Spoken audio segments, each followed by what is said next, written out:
Okay, students, see, as we have already started with our chapter number three, universal banking and technology in banking sector.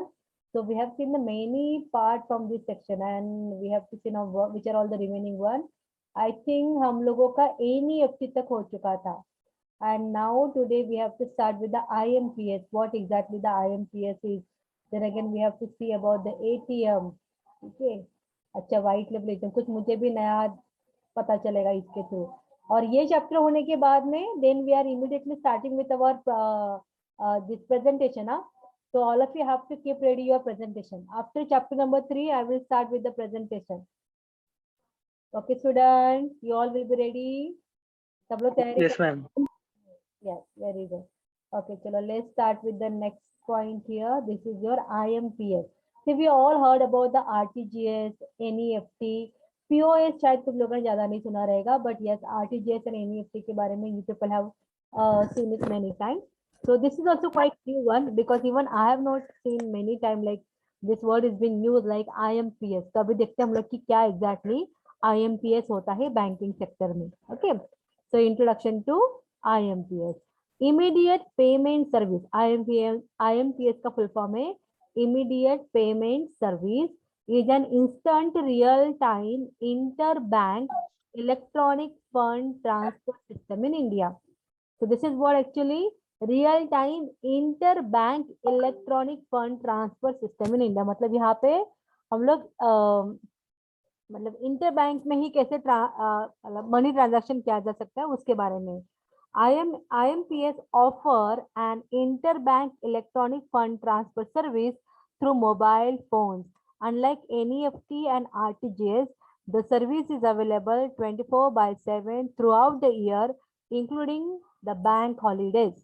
It is managed by the National Payment Corporation of India, that is NPCI, and is built upon the existing National Financial Switch network.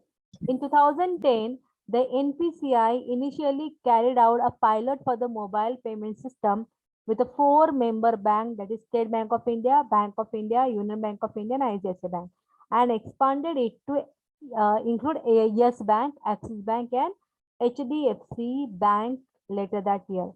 Okay, so what we understood here, what exactly the IMPS here? Here it is basically that money transaction we can do it through the mobile phone. ठीक है, हम लोग mobile phone के use से यहाँ पे हम लोग मनी ट्रांसफर कर सकते हैं, and that money transfer will be interbank electronic fund transfer. Okay, and then IMPS was publicly launched on November 22, 2010.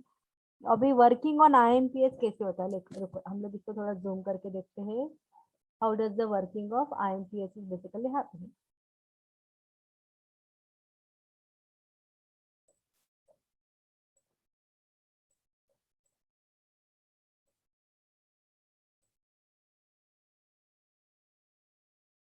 Okay, here what they have given नहीं, लेकिन फिर भी इतना नहीं दिख रहा है, नीचे का ब्लर है थोड़ा सा.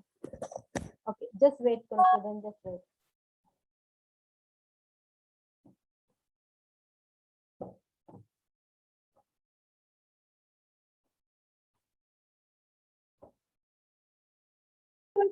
मैम हाँ बोलो बेटा विवेक.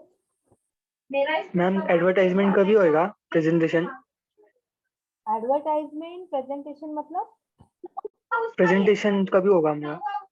प्रेजेंटेशन तुम लोगों का ये चैप्टर खत्म हो जाएगा ना, तो वैसे हम लोग स्टार्ट कर देंगे फिर. ठीक है, ओके मैम. चैप्टर का कंप्लीट तैयारी नहीं शुरू किया इसके लिए?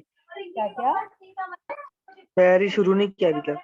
नहीं स्टार्ट करो, अभी स्टार्ट करो. और आई थिंक तुम लोगों का पहला ही ग्रुप रहेगा because you are coming at the second roll number. तो मैं रोल नंबर वाइज की जाने वाले के लाइक स्टार्टिंग के कौन नहीं, लेकिन हम लोग रोल नंबर वाइज नहीं जाएंगे बिकॉज इस बार सब लोग मिक्स है ना, तो शायद रोल नंबर वाइज नहीं ग्रुप वाइज जाएंगे. जो लोगों का पहले ग्रुप फॉर्म हुआ है वो लोगों का फर्स्ट रहेगा. तो मैं ये शीट तुम्हारे साथ शेयर करती हूँ तुम्हारे ग्रुप में, तो वहां पे तुम लोगों को आइडिया आएगा कि ग्रुप 1 के बाद तुम लोगों का ग्रुप कभी रहेगा, कौन सा ग्रुप हो चुका है, उसके according we will do. Okay. See, IMPS system में working of IMPS, how exactly it is happening, as I already told, this is basically used for the interbank transfer fund and it is happening through the mobile. Okay. तो यहाँ पे उन्होंने दिया है first picture जो है यहाँ पे कर्सर क्या है. This is the first picture and this is sender. Okay. तो सेंडर यहाँ पे क्या करता है, sending bank, okay, sending bank मतलब यहाँ पे sender mobile number and MMID verification, MPIN validation, sender account identification, debit to the sender's account, generate and send transaction, SMS confirmation to the sender. Okay मतलब उन्होंने यहाँ पे क्या है कि जनरली जो मोबाइल में हम लोग देखते हैं ना कि जब हम लोग कहीं मनी ट्रांसफर करते हैं, then we are getting OTP and all, then again they are just verifying whether it belongs to the same mobile number or not, same person or not.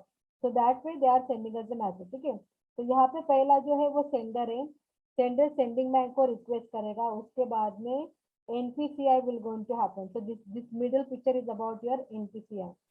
And then again उन्होंने दोनों जगह पे arrow दिया है, receiving bank and the receiver. तो receiver के लिए, receiving bank के लिए क्या दिया है, दैट आई एम रीडिंग है because you people can not read it, so I'm reading here. So, receiver's mobile number and MMID verification, receiver's account identification, credit to the receiver's account, generate and send transaction response, SMS confirmation to the receiver. Okay, so what exactly it is? कि जो sender रहता है, sender अपने mobile number के through, मतलब sender अपने mobile से वहां पे रिक्वेस्ट डालेगा, IMPS करेगा कि मतलब इतना इतना फंड ट्रांसफर करना है. तो उसके लिए जो सेंडिंग बैंक जो रहेगा, सपोज मेरा बैंक है SBI और मुझे ये जो फंड है वो जिस जिस पर्सन का अकाउंट है वो रहेगा उनका ICICI बैंक में रहेगा. So we are assuming the sending bank will be State Bank of India and the receiving bank will be ICICI. और यहाँ पे जो मोबाइल है वो मेरा है और रिसीविंग बैंक सपोज विवेक का रहेगा. ओके, तो विवेक इज द रिसीवर. तो मैं क्या कर रही हूँ अभी यहाँ पे, मुझे विवेक को कुछ पैसा भेजना है तो मैं अभी मोबाइल के थ्रू उनको रिक्वेस्ट कर रही हूँ, IMPS के थ्रू रिक्वेस्ट कर रही हूँ. तो सेंडिंग बैंक भी चेक करेगा कि ये जो रिक्वेस्ट भेजा हुआ है वो बराबर मेरा ही है या किसी और का है. तो वो लोग वहाँ पे क्या क्या चेक करेंगे, उन्होंने कहा है कि they will going to validate the MPIN, then again account identification करेंगे, देन जो पैसा मैंने बोला है कि विवेक के पास इतना पैसा चला जाना चाहिए तो वो मेरे अकाउंट में से डेबिट करेंगे. देन अगेन उसके बाद में वो वहाँ पे मैसेज क्रिएट करके रिसीविंग बैंक के पास वो ट्रांजेक्शन का डिटेल भेजेंगे और उसके बाद में एक SMS आएगा मुझे कि आपका जो आपने रिक्वेस्ट भेजा है तो IMPS के विवेक को इतना इतना पैसा देना है, तो उसके बारे में मुझे कंफर्मेशन आएगा. ओके, देन NPCI उसके ऊपर काम करेगा. NPCI पूरा डिटेलिंग देता है यहाँ पे मुझे थ्रू द सेंडिंग बैंक. तो NPCI ने अभी क्या देखा कि सेंडिंग बैंक ने पूरा वैलिडेट कर चुका है, आइडेंटिफिकेशन वगैरह एवरीथिंग इज वेरी प्रॉपर.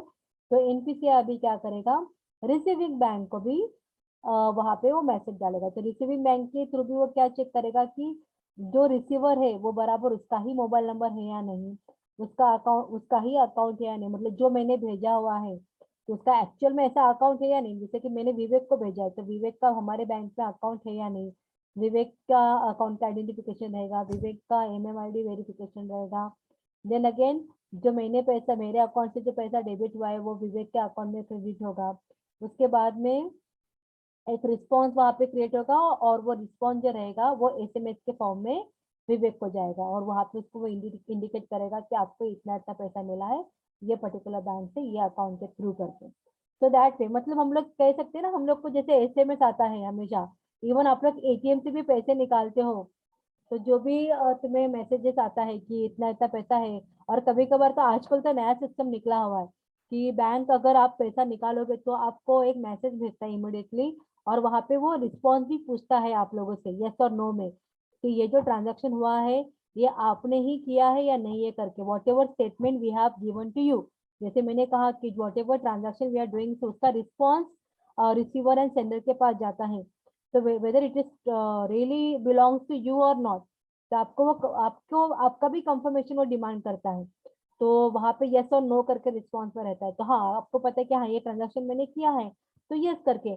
इतना ही नहीं तो जो लोगों के घर में बेसिकली इलेक्ट्रिसिटी बिल वगैरह पे किया जाता है या मतलब ऑनलाइन पे पेमेंट होता है, देन इवन क्रेडिट कार्ड का पेमेंट होता है, तो उसके बारे में भी आप लोग एक नोट करना है कि वो लोग एक सिंपल ऐसा टेक्स्ट मैसेज तुम लोगों को दिखता रहेगा कि this is what the payment you this is what a particular amount is due on up till this particular date or month they are giving. Okay, उसके बाद में अगर वो मैसेज का आप जो डाउन एरो रहता है ना, वहां पे अगर आप क्लिक करोगे तो आपके एसएमएस में ही, हाँ, वो डाउन एरो को अगर आप क्लिक करोगे तो वो ब्रॉड मैसेज बन जाता है। तो वहां पे वो डिटेलिंग देते हैं कि ये पर्टिकुलर डेट पे ये ट्रांजैक्शन करना है, whether it is belong to you or not. Even bill के लिए कहा जाता है कि if it is whether it is already paid और ड्यू, ऐसे भी रहता है। तो अगर आप लोगों ने वो बिल पे किया है फिर भी आपको मैसेज आता है तो वहां पे आप बिल पेड करके रिस्पॉन्स दोगे। लेकिन आप भले आपने बिल पे नहीं किया और फिर भी आप बिल पेड करके रिस्पॉन्स दोगे तो वो इतना भी एड़ा नहीं कि वो आपका सब समझ लेगा करके कि हाँ बिल पे किया करके, ऐसे नहीं रहता है। They are even verifying it, whatever response we are giving, yes और no, bill paid and everything, still they are verifying it, and as per that they will going to again and again send you the message. Okay, तो verification वहां पे होता ही रहता है। So what are all the features of IMPS? It is a instant fund transfer, immediately पैसा transfer करने के लिए पॉसिबल है। Then again 24/7 पूरे साल के लिए ये अवेलेबल रहता है। Credit and debit confirmation to sender and the receiver, simple and easy to use रहता है। देन अगेन एक मिनट, मैंने आपको दिखा नहीं रही,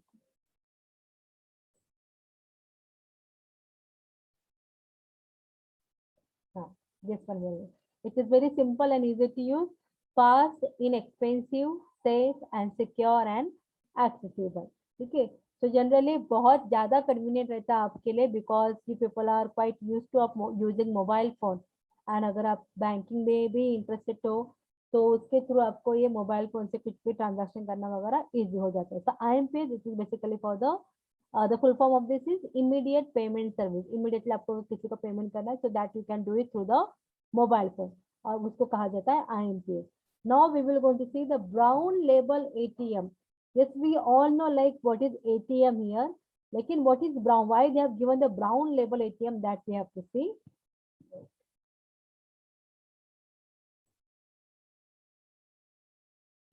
Here, brown label ATM are those automatic teller machine where hardware and the lease of the ATM machine is owned by a service provider, but cash management and the connectivity to banking network is provided by a sponsor bank whose brand is used on the ATM.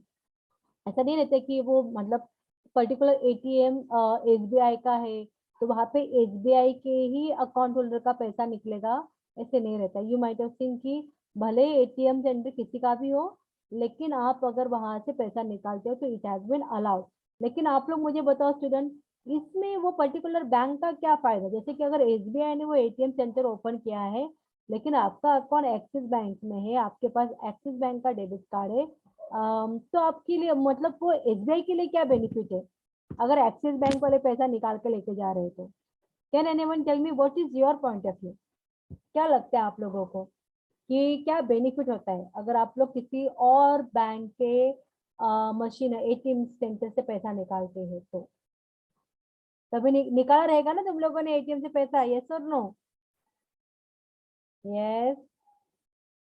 Yes ma'am. हाँ, तो मुझे बताओ वहां पे वो ATM centre जो रहेगा उनको क्या बेनिफिट होता है उससे अगर कोई और बैंक वाला जाके उनके एटीएम से पैसा निकालता है तो क्या बेनिफिट रहता है वो लोगों को? Interest.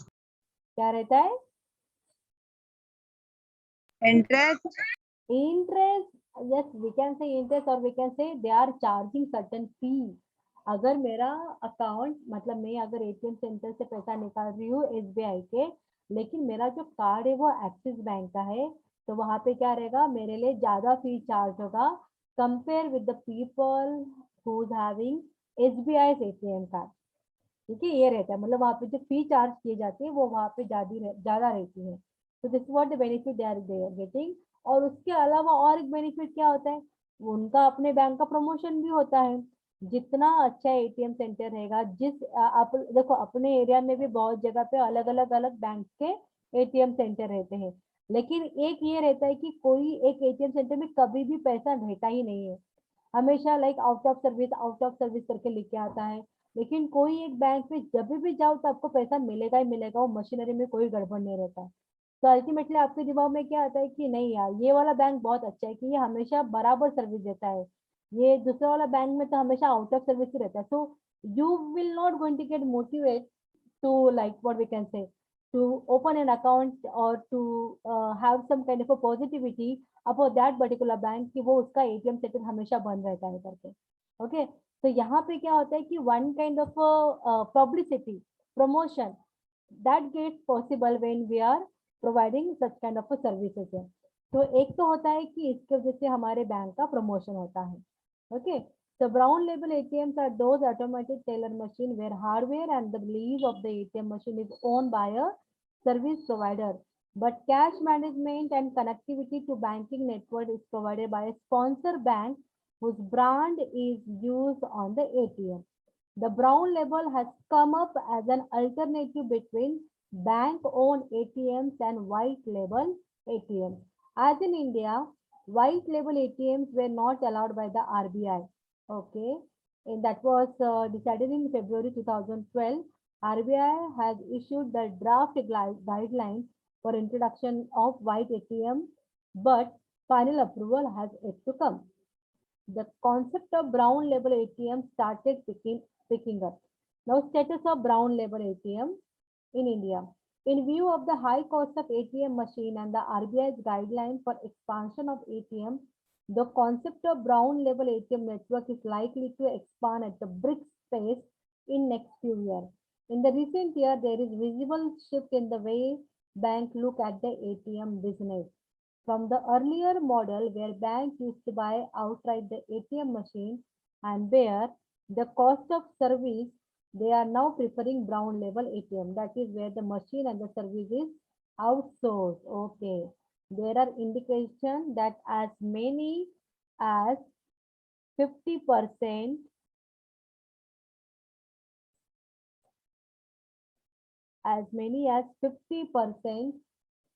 may soon be under this category. However, after approval of white label ATM, the banker will revive the expansion model for their ATM.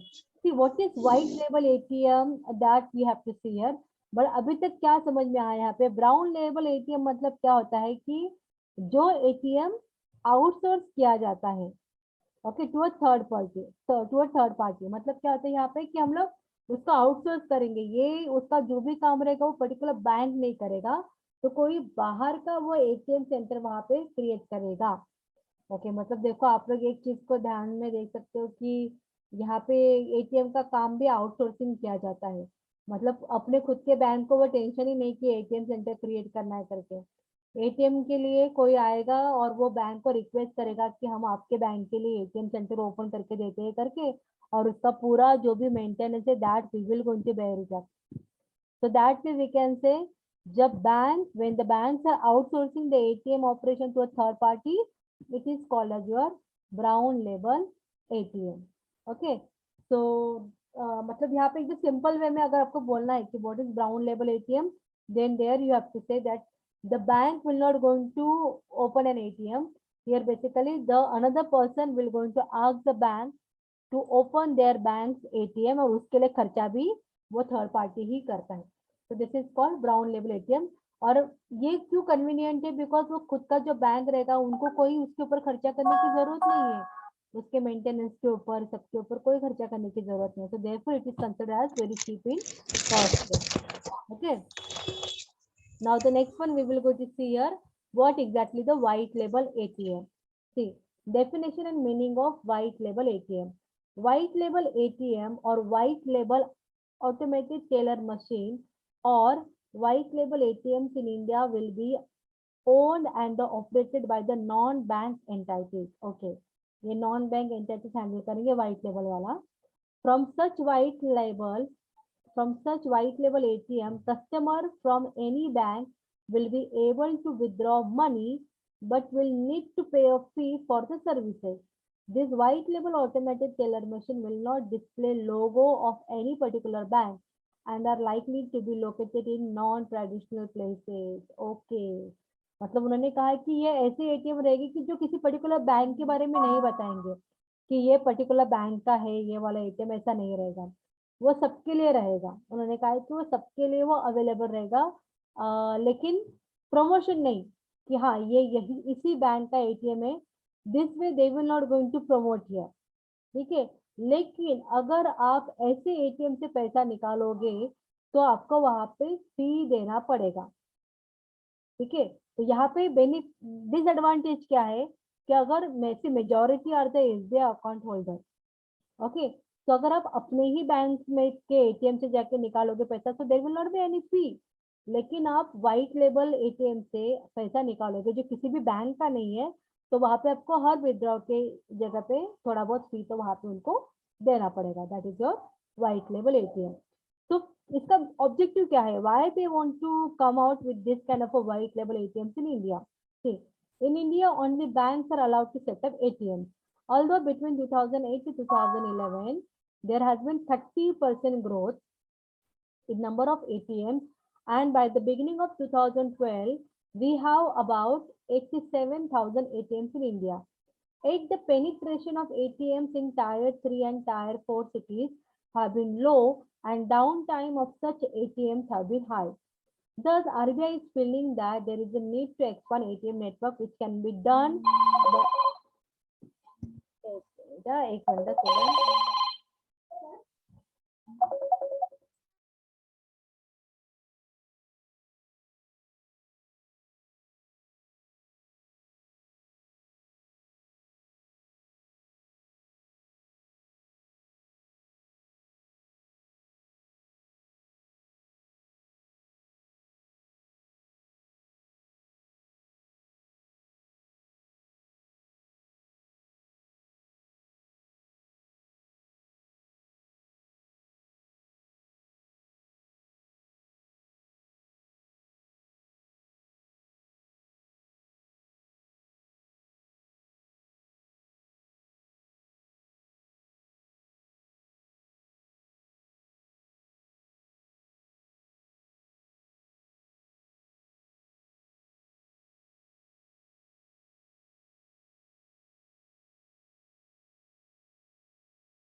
हाँ, ओके, चलो हम लोग कहाँ पे थे? हाँ, why there was a need of such kind of ATM here.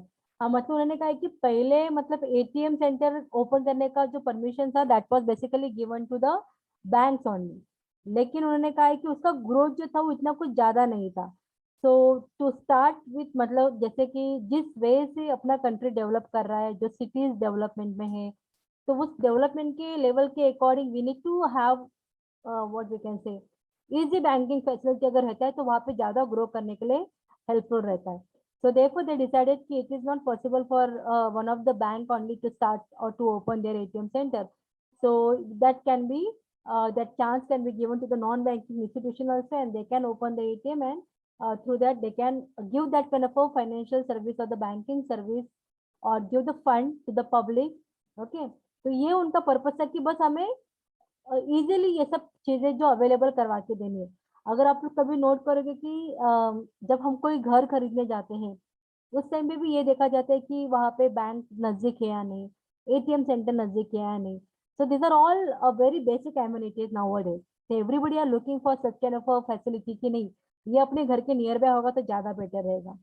So this way basically the objective of RBI is what कि हर जगह पे एटीएम सेंटर अवेलेबल होने चाहिए so that it will be convenient for the people to get the money. Okay, दूसरा क्या होता है कि चलो एक टाइप का बैंकिंग हैबिट भी बड़ा लोगों में क्रिएट हो जाता है। And then benefits from white label ATM.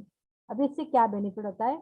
The white label automated teller machines are likely to benefit customer as well as bank.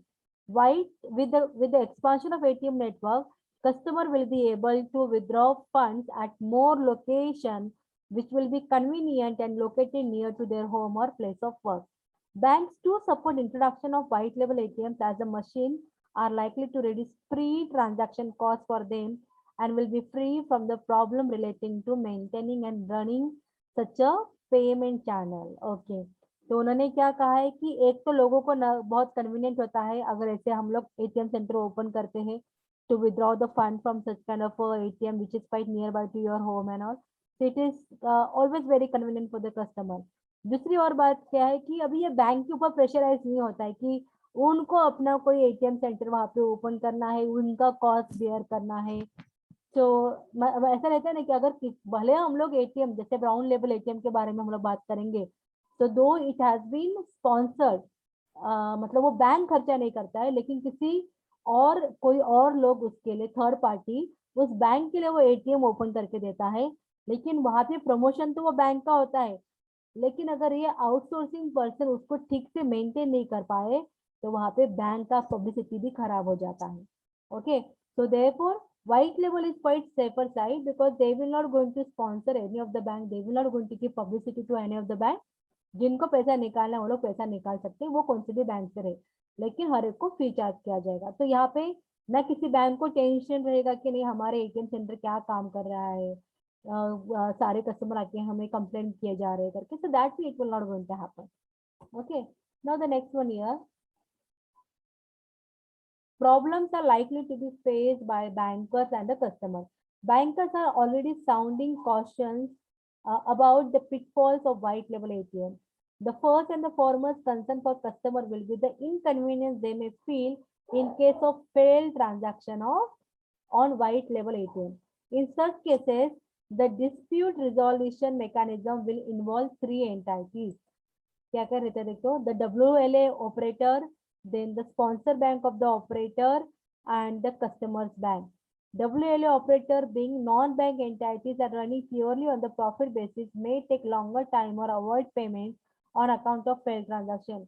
The second concern for customer will be the high cost they are likely to pay for use of such ATMs. Okay, उन्होंने कहा क्या कहा यहाँ पे कि अगर ये जो व्हाइट लेवल एटीएम से उससे बैंकर और कस्टमर के लिए क्या प्रॉब्लम है। देखो यहाँ पे प्रॉब्लम क्या होता है कि ये जो WLA रहता है ये किसी पर्टिकुलर बैंक का तो नहीं रहता है। ओके, कि हम जाए और उस बैंक के पास जाके कंप्लेन करे करके, ये किसी नॉन बैंकिंग एंटिटी ने इसको बनाया गया है। तो नॉन बैंकिंग एंटिटी है तो ऑब्वियसली उनका जो ये बनाने का एक ही ऑब्जेक्टिव है कि उनको प्रॉफिट कमाना है। ओके, अगर तुम वहां पे जाते हो और पैसा निकालते हो तो जब तुम्हारा पैसा मतलब वहां पे दिखेगा कि नहीं मनी हैज बीन विथड्रॉन, लेकिन वो पैसा आया ही नहीं, तो उसका भी क्लेरिफिकेशन कहाँ से लेना है, किसको जाके बोलना है।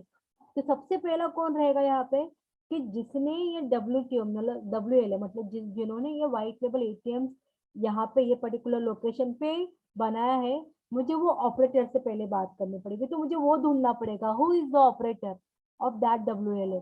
उसके बाद में मुझे बात करनी पड़ेगी कि इनको स्पॉन्सर करने वाले कौन है, कौन सा बैंक ने इनको स्पॉन्सर किया है ना। ये मतलब वहां पे किसी पर्टिकुलर बैंक का नाम तो नहीं रहता है, लेकिन हर एक बैंक को प्रॉफिट कमाना है। Even for that purpose also they will going to allow any of the third party to sponsor such kind of ATM also. तो इनको स्पॉन्सर करने वाला कौन है, उसके उसके पास जाना पड़ेगा।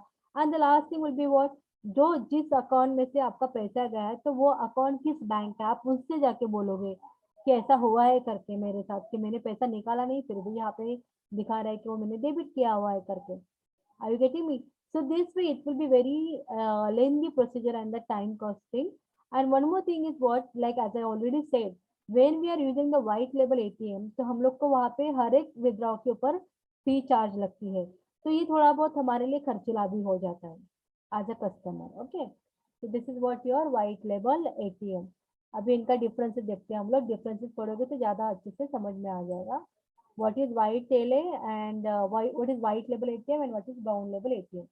See, when ATMs are owned and operated by non-banking entities, but they are not doing outsourcing contract from a particular bank, उसको कहा जाता है white label ATM। मतलब किसी बैंक ने इसको ओन नहीं किया है, it is basically owned by and operated by the non-banking entity। यहाँ पे कुछ भी काम कॉन्ट्रैक्ट बेसिस के ऊपर आउटसोर्सिंग के ऊपर नहीं होता है किसी बैंक के लिए। ये किसी बैंक के लिए काम नहीं कर रहा है या किसी यहाँ पे कोई आउटसोर्सिंग मतलब कोई थर्ड पार्टी नहीं है व्हाइट लेबल में। ये जो क्रिएट किया है ये नॉन बैंकिंग एंटाइटीज ने क्रिएट किया हुआ है। और ब्राउन लेबल में क्या होता है कि ये आउटसोर्स किया हुआ रहता है और एक थर्ड पार्टी ने बनाया हुआ रहता है। ओके, व्हाइट लेबल एटीएम में क्या है, the private company ons and operates the ATM machine, pays office rent, they negotiate with the landlord, electricity company, telecom company and so on। मतलब जो जगह उनको चाहिए उसके लिए वो लोग नेगोशिएट करेंगे। वो जो मशीन चलाने के लिए जो इलेक्ट्रिसिटी रिक्वायरमेंट है उनके साथ वो नेगोशिएट करेंगे। जो टेलीकॉम कंपनी रहेगी जो बेसिकली मैसेजेस सेंड करेगी वगैरह उनके साथ वो नेगोशिएट करेंगे। ठीक है, और ब्राउन लेबल के लिए भी सेम चीज है, ब्राउन लेवल भी इनके साथ ही बेसिकली नेगोशिएट करेगा। ओके, और जैसे कि ये आउटसोर्सिंग रहता है तो ये भी कोई प्राइवेट कंपनी ही ओन करता है। And then white label ATM, sponsor bank provide the cash. यहाँ पे पैसा कौन डालता है फिर उसके अंदर, कि जो वो बैंक के थ्रू मतलब जो बैंक इस व्हाइट लेबल एटीएम को स्पॉन्सर करता है वही बैंक वहाँ पे पैसा डालेगा, लेकिन स्पॉन्सर बैंक अपना पब्लिसिटी वहाँ पे करेगा नहीं है कि ये हम लोगों ने व्हाइट लेबल एटीएम क्रिएट किया करके, वैसा कोई पब्लिसिटी वहाँ पे रहेगा नहीं। ब्राउन लेबल एटीएम में क्या रहता है, the bank which has outsource this work will provide cash for that ATM. यहाँ पे जो बैंक ने उसका आउटसोर्स किया है वही वहाँ पे कैश प्रोवाइड करती है। देन व्हाइट लेबल में number of white label ATM doesn't have such logo, not even of the sponsor bank। और ब्राउन लेबल में ATM has logo of that bank which has outsourced this work। Brown label में ये particular bank का ATM वो दिखाया जाएगा।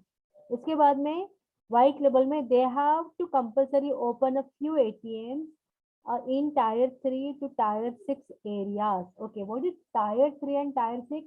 I think it is all based on the development कि उस पर्टिकुलर एरिया में कितना डेवलपमेंट है उसके अकॉर्डिंग उनको वो कंपलसरी ओपन करने पड़ते हैं एटीएम। एंड ब्राउन लेबल के लिए कोई कंपल्शन नहीं रहता, किसी बैंक के ऊपर वो फोर्स नहीं रहता कि आपको बैंक यहाँ पे कोई एटीएम ओपन करना है करके। देन व्हाइट लेबल के लिए RBI directly involved because these white label companies have to separately get license permission from RBI to run business, but RBI brown label के लिए it does not involve RBI directly। These outsourcing companies have contractual obligations with their respective bank। ये अपने bank के साथ वहाँ पे dealing करते तो उनको RBI के साथ फिर से डीलिंग करने की जरूरत नहीं है, लेकिन व्हाइट लेबल एटीएम में RBI के साथ डील करना पड़ता है बिकॉज यहाँ पे जो बैंक है वो डायरेक्टली कनेक्टेड नहीं है इसके लिए। तो यहाँ पे नॉन बैंकिंग कंपनी को लाइसेंस क्रिएट करना पड़ता है to open such kind of ATM here. So is it clear to you student what is white label ATM and the brown label ATM? Is it clear? Yes or no? Yes ma'am। Yes, ma'am। अभी तुम लोग मुझे बताओ, तुम लोगों को एक customer point of view से कौन सा बैंक का एटीएम अच्छा लगेगा, मतलब कौन सा लेबल का एटीएम ज्यादा अच्छा लगेगा, ब्राउन लेबल और व्हाइट लेबल, क्या लगता है आप लोगों को? ब्राउन। हाँ, मुझे भी ब्राउन लेबल ही थोड़ा ज्यादा अच्छा लगेगा बिकॉज वहाँ पे एक तो फी चार्जेस नहीं रहेगा कि पैसा निकालेंगे तो अगर हम लोग अपने खुद के बैंक के थ्रू करेंगे तो अगर कुछ प्रॉब्लम भी हो जाता है तो immediately we can directly talk to the bank, हमें ज्यादा वाया नहीं करना पड़ेगा। वो सबसे बेस्ट है, अगर कुछ प्रॉब्लम रहेगा तो वहाँ पे इमिडिएटली सॉल्यूशन के लिए वो पर्टिकुलर बैंक के पास हम लोग जा सकते हैं, है कि नहीं? व्हाइट लेबल में प्रॉब्लम ये है कि चलो अच्छी बात है कि हर जगह पे वो लोग एटीएम सेंटर ओपन करके देंगे, लेकिन फिर अगर गड़बड़ हो गया तो फिर कौन वहाँ पे रिस्पॉन्सिबिलिटी लेगा, वो कहना थोड़ा सा डिफिकल्ट है। Don't you think student? Am I right or not? Yes, किसी का कोई जवाब नहीं? Yes, ma'am। ओके, चलो विल हैव द अटेंडेंस। आज इतने सारे स्टूडेंट है कि मुझे अटेंडेंस लेते लेते बहुत टाइम लग जाएगा लग रहा है। चलो फटाफट ले लेते हैं। Today's date is 17।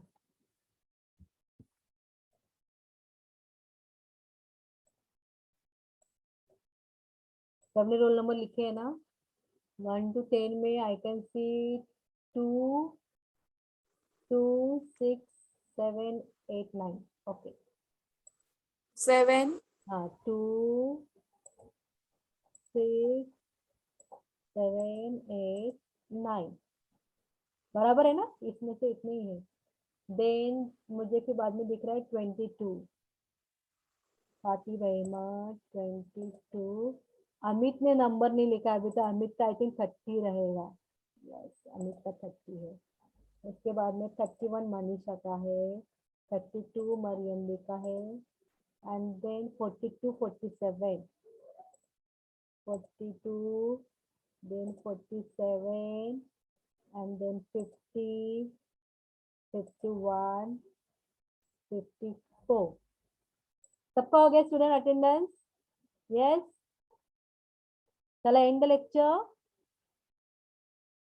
Yes, ma'am. Okay, bye. Yes, ma'am. और थोड़ा 12th स्टैंडर्ड के बच्चों को बोला एडमिशन लेने के लिए फटाफट। ओके, बीबीआई के लिए थोड़ा प्रमोशन करो तुम लोग। Okay, bye.